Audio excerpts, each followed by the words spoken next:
সুপ্রিয় শিক্ষার্থীবৃন্দ, আসসালামু আলাইকুম। সৃষ্টি সেন্ট্রাল স্কুল অ্যান্ড কলেজ টাঙ্গাইলের অনলাইন ক্লাস থেকে তোমাদেরকে স্বাগত জানাচ্ছি। আশা করি তোমরা সবাই ভালো আছো, সুস্থ আছো। আমি আজকে অষ্টম শ্রেণীর বাংলা ব্যাকরণ অংশ নিয়ে তোমাদের সামনে হাজির হয়েছি। আমরা গত ক্লাসে ক্রিয়ার কাল আলোচনা করেছিলাম। সেখানে আমরা ক্রিয়ার কাল সম্পর্কে জেনেছি, ক্রিয়ার কাল কত প্রকার ও কী কী, প্রত্যেক প্রকারের সংজ্ঞা সহ উদাহরণ আমরা আলোচনা করেছি। তো আমি বলেছিলাম যে আজকে আমরা কি করব, তার পরবর্তী অংশ যেটা হচ্ছে ওই তিন প্রকার যে কাল আছে, বর্তমান, অতীত এবং ভবিষ্যৎ, সেই তিন প্রকার কালের যে আরও বিস্তারিত প্রকারভেদ রয়েছে সেগুলো নিয়ে আমরা আলোচনা করব বলেছিলাম। তো আজকে সেই ক্লাসটি নিয়ে তোমাদের সামনে হাজির হয়েছি। আমরা আজকে জানবো বর্তমান, অতীত এবং ভবিষ্যৎ কালের বিস্তারিত প্রকারভেদ সম্পর্কে। তো দেখো, আমরা কিন্তু গত ক্লাসে বলেছিলাম যে বর্তমান কাল হচ্ছে যে কাজটা বর্তমান সময়ে হয় বা হচ্ছে এরকম বোঝালে সেটাকে আমরা কি করি, বর্তমান কাল বলে থাকি। তো দেখো, এই যে বর্তমান কাল রয়েছে, এই বর্তমান কালের কয়েকটি প্রকারভেদ রয়েছে। দেখো, বর্তমান কালকে আমরা আরও তিনটি ভাগে ভাগ করতে পারি। বর্তমান কালকে কয় ভাগে ভাগ করতে পারি?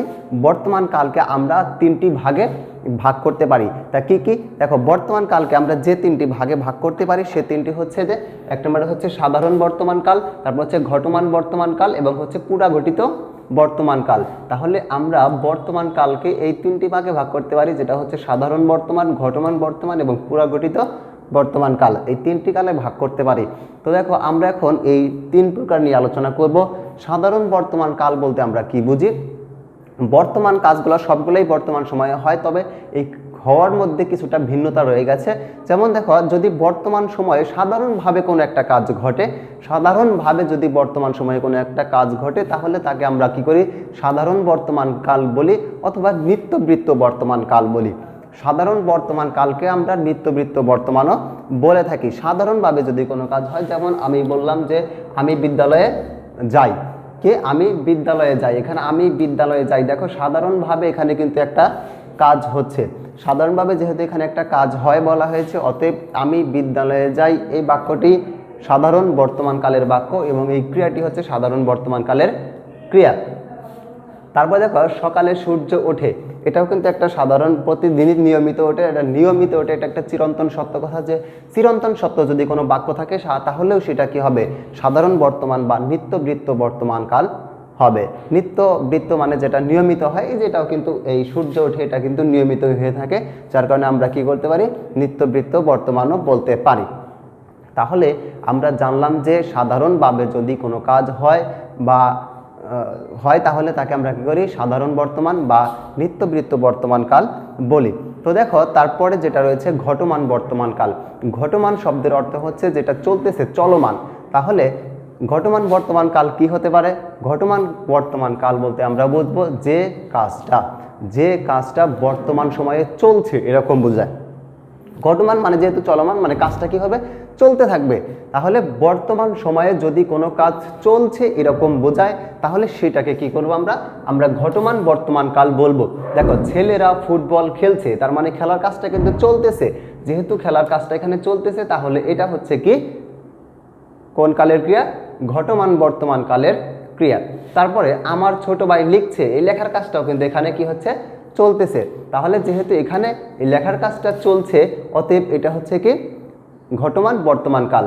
তাহলে আমরা জানলাম যে যদি কোনো কাজ বর্তমান সময়ে চলছে বা চলমান আছে এরকম বোঝায়, তাহলে সেটাকে আমরা কি বলবো, ঘটমান বর্তমান কাল বলবো।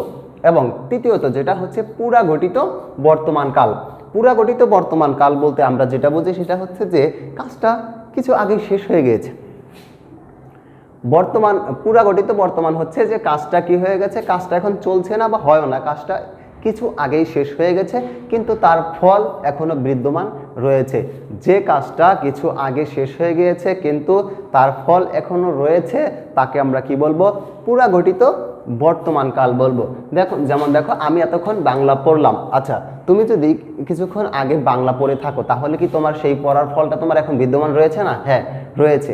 যেহেতু ফলটা বিদ্যমান রয়েছে, অতএব এটাকে আমরা কি বলবো, পুরাঘটিত বর্তমান কাল বলবো। যদি বলি আমি এবার পরীক্ষায় উত্তীর্ণ হয়েছি, তাহলেও কিন্তু সেটা কি হবে, পুরাঘটিত বর্তমান কাল হবে। কারণ পুরাঘটিত বর্তমান কালটা হচ্ছে যে কাজটা শেষ হয়ে গিয়েছে কিন্তু কাজের ফল এখনো বিদ্যমান রয়েছে।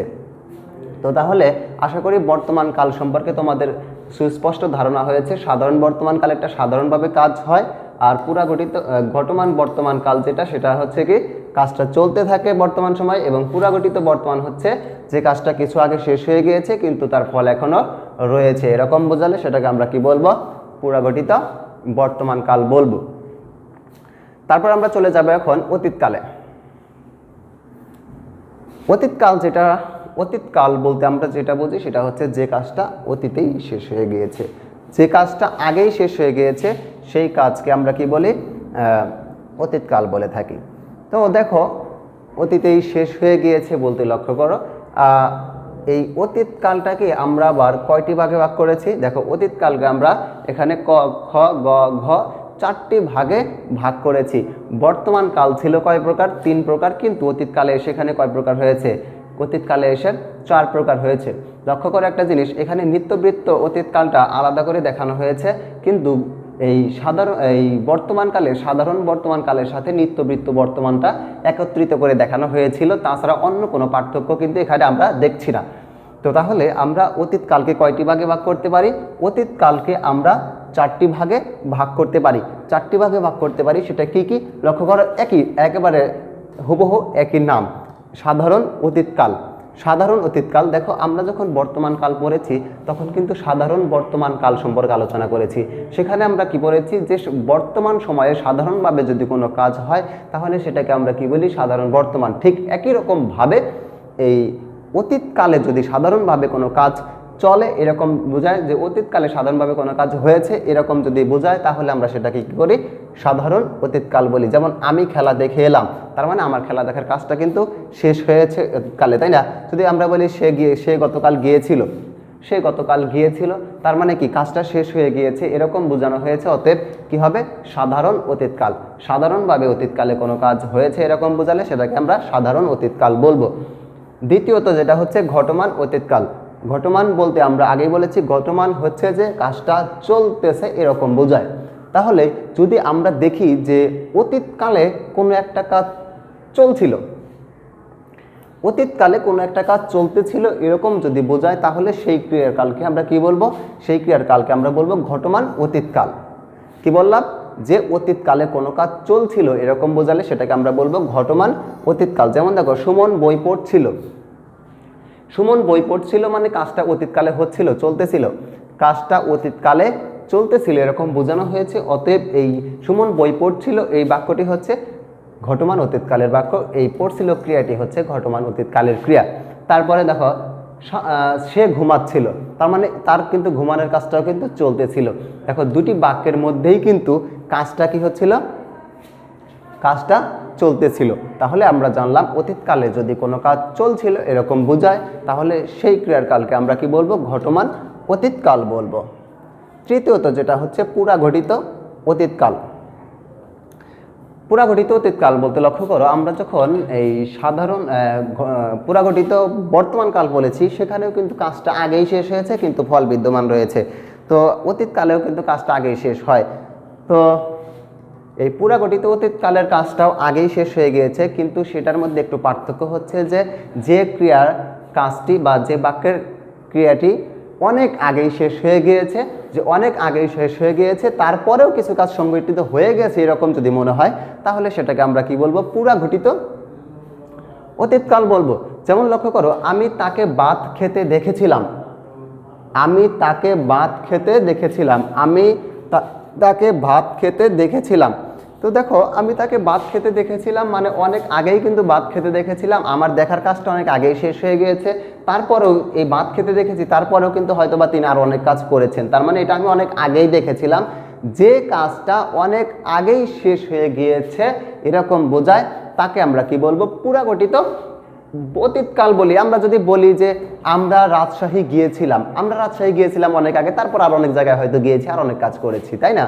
তো অতীতকালে অনেক আগেই কোন একটা কাজ শেষ হয়ে গিয়েছে এরকম যদি বোঝায় তাহলে আমরা তাকে কি বলবো, পুরাঘটিত অতীতকাল বলবো।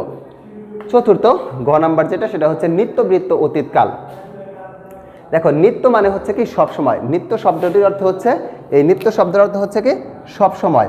আর নিত্যবৃত্ত বলতে আমরা যেটা বুঝি সেটা হচ্ছে কি, যে যেটা নিয়মিত হয়, নিত্যবৃত্ত মানে যেটা নিয়মিত হয়। তাহলে দেখো নিত্যবৃত্ত অতীতকাল বলতে আমরা এটা বলতে পারি যে যে কাজটা অতীতকালে নিয়মিত সংগঠিত হতো, যে কাজটা অতীতকালে নিয়মিত সংগঠিত হতো সেই কাজকে আমরা কি বলবো? নিত্যবৃত্ত অতীতকাল বলবো। যেমন দেখো বাবা প্রতিদিন বাজার করতেন, মানে অতীতকালে বাবা কি করতেন? নিয়মিত প্রতিদিন বাজার করত।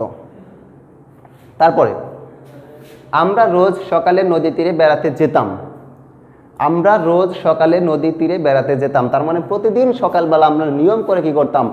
নদীর তীরে বেড়াতে যেতাম। অতএব এই বেড়াতে যাওয়ার কাজটাও কিন্তু অতীতকালে নিয়মিত চলতো। তাহলে আমরা জানতে পারলাম যে যদি নিয়মিত কোনো কাজ চলে সেটা হচ্ছে নিত্যবৃত্ত। অতীতকালে যদি নিয়মিত কোনো একটা কাজ হয় তাহলে সেটাকে আমরা কি বলবো? নিত্যবৃত্ত অতীতকাল বলবো। ঠিক আছে, তো দেখো আমরা তারপরে এখন চলে যাব হচ্ছে ভবিষ্যৎকালে।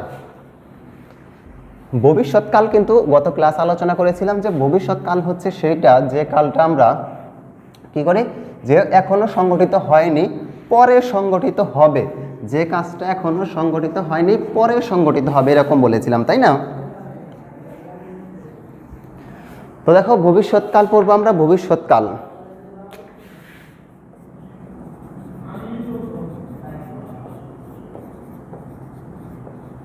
এই ভবিষ্যৎকালটা হচ্ছে যে কাজটা এখনো হয়নি পরবর্তীতে ভবিষ্যতে সংগঠিত হবে, সেটাই হচ্ছে ভবিষ্যৎকাল। এই কালটাকেও আমরা কি করতে পারি? তিনটি ভাগে ভাগ করতে পারি। একটা হচ্ছে কি সাধারণ ভবিষ্যৎ, একটা ঘটমান ভবিষ্যৎ, একটা হচ্ছে কি পুরাঘটিত ভবিষ্যৎ।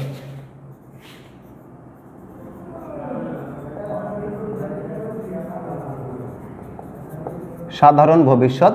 দেখো এই সাধারণ ভবিষ্যৎ মানে হচ্ছে যে কাজটা আগামীতে বা পরে, যেটা এখনো হয় নাই, আগামীতে পরে সাধারণভাবেই সংগঠিত হবে। সাধারণভাবে কোনো একটা কাজ সংগঠিত হবে, সেটাকে আমরা কি বলি? এই সাধারণ ভবিষ্যৎকাল। যদি আমরা বলি যে বাবা আজ আসবেন, দেখো এই যে আসবেন কাজটা, এখানে কিন্তু বাবা এখন আসে নাই, বাবা কিন্তু কি করবে? পরবর্তীতে আসবে। তাহলে বাবা যেহেতু পরে আসবেন, পরবর্তীতে বা আগামীতে সাধারণভাবে একটা কাজ সংগঠিত হবে বোঝানো হয়েছে। অতএব এটাকে আমরা কি বলবো? সাধারণ ভবিষ্যৎকাল। আমরা যদি একটা কবিতার লাইন বলি, আমি হব সকালবেলার পাখি, তাহলে এখানে যে বলা হয়েছে আমি হব সকালবেলার পাখি, এই কাজটা কিন্তু ভবিষ্যতে হবে তাই বলা হয়েছে। অতএব এটাও কিন্তু সাধারণ ভবিষ্যৎকাল। 2 নম্বরে যেটা, সেটা হচ্ছে ঘটমান ভবিষ্যৎকাল। নাম কিন্তু সব কালে একই।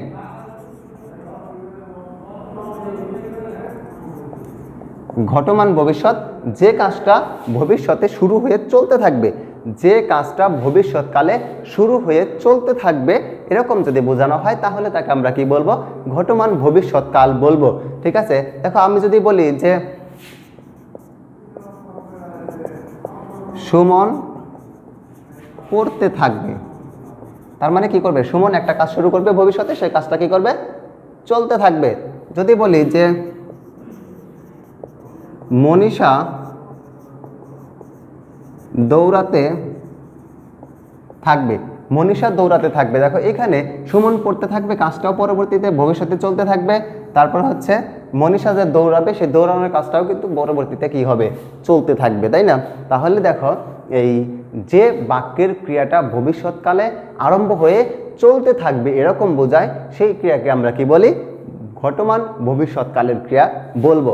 3 নম্বর এবং সর্বশেষ যেটা রয়েছে সেটা হচ্ছে পুরাগঠিত ভবিষ্যৎকাল। পুরাগঠিত ভবিষ্যৎ।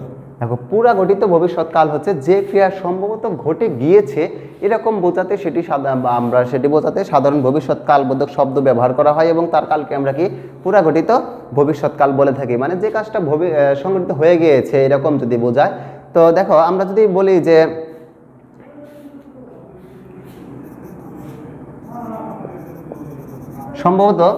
সম্ভবত কি আগামীকাল পরীক্ষার ফল বের হয়ে থাকবে, আগামীকাল সম্ভবত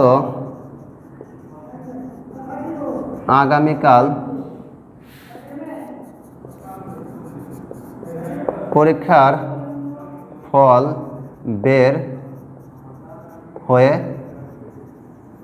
থাকবে। সম্ভবত আগামীকাল পরীক্ষার ফল বের হয়ে থাকবে, তার মানে ভবিষ্যৎকালে হয়তো বা কোনো একটা কাজ শেষ হয়ে যাবে এরকম বোঝাতে সেটাকে আমরা কি বলি? হ্যাঁ,